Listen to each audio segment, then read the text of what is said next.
So here we are at Skelton Layby, and this is the new fence which has been erected to try and stop some of the antisocial behaviour issues here.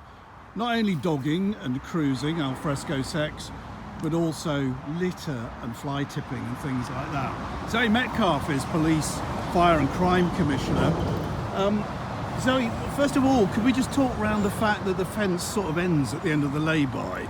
Is that all about money or what? Not necessarily. It's about actually for those that come in, drive in and want to go to the loop, that they stops them from doing that because you have to drive right into the lay-by. So it is, you can still access the wood, you can, and there's a walk on the other side, but it's that deterrent really, that first point of deterrent.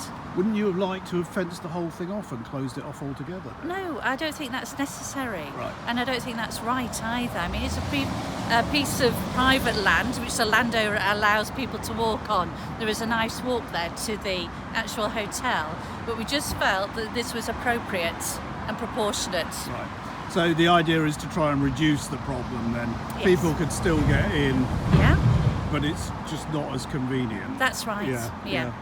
Yeah. And if you look at some of the online forums about this sort of thing, which there are many, people do seem to think that they'll get trapped in here now if the police turn up. So I can't see that happening, quite frankly, because it's open on the other side. Yeah, So, right. you know, I wouldn't agree to that. okay, and it's a tricky issue legally, isn't it? Because it's not actually illegal unless somebody sees you, is it? I think the problem we had here was the residents, it really disrupts the residents.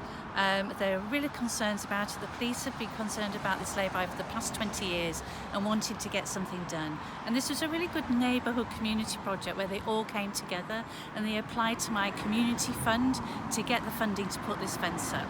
It's not just about dogging and cruising here, is it? No. You've also told me that this fence will stop a number of other activities that are antisocial.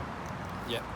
Well, the main thing the fence is for is to stop cars parking next to the woods and people popping in the woods to use it as a toilet, or to use it to take their clothes off and to expose themselves to other passers-by that use the lay-by. Family, especially in lockdown, a lot of people walking, getting exercise, and there was a lot of problems then. So we're trying to stop also fly tipping, a quick pop in the woods, throw your litter away, go to the toilet. That's another main problem as well. I mean, what you've got to realise when you see here, it looks like a forested area, but having walked through there with a dog, the amount of detritus that's out there and little bits of sexual paraphernalia, should we say, are littered everywhere in there. If it was kept nice and clean, you know, it's literally a health hazard in there. There are people who have been attacked. They've gone to van drivers that have just stopped for a rest, have a lunch, and accosted them, and there's been fights that way.